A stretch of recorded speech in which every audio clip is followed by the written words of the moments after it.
আমরা আশা করি তাদের এই আন্দোলন যদি অব্যাহত থাকে, ফেডারেশনের আন্দোলন যদি অব্যাহত থাকে, এই দাবিকে পাশ কাটিয়ে যাওয়ার কোনো সুযোগ হবে না।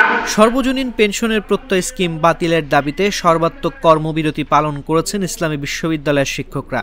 সোমবার ক্লাস পরীক্ষা বর্জন সহ সব ধরনের একাডেমিক কার্যক্রম থেকে বিরত ছিলেন তারা। বিশ্ববিদ্যালয়ের শিক্ষকদের কিভাবে বঞ্চিত করে দেয় এবং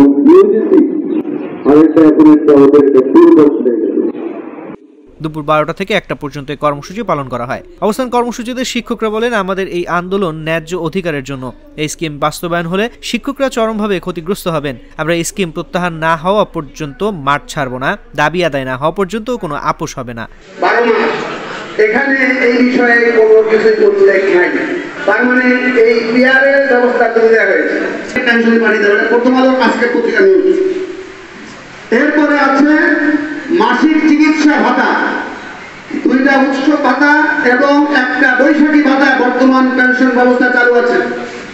কিন্তু যেটি এখন প্রস্তাবিত প্রত্যয় স্কিম, এখানে কোনো কিছু কথা উল্লেখ নেই।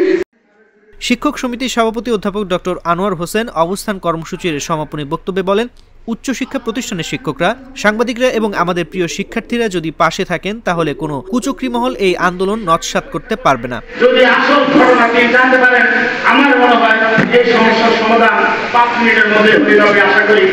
বিশ্ববিদ্যালয়ের শিক্ষকরা আজ জেগে উঠেছে, আমাদের আন্দোলন অবশ্যই সফল হবে, আমি সবাইকে আন্দোলনের পাশে যাই। এদিকে একই দাবিতে কর্মবিরতি পালন করেছেন বিশ্ববিদ্যালয়ের কর্মকর্তারা। এছাড়া তারা প্রশাসন ভবনে সকাল 10টা থেকে বেলা 11টা পর্যন্ত অবস্থান কর্মসূচি পালন করেন।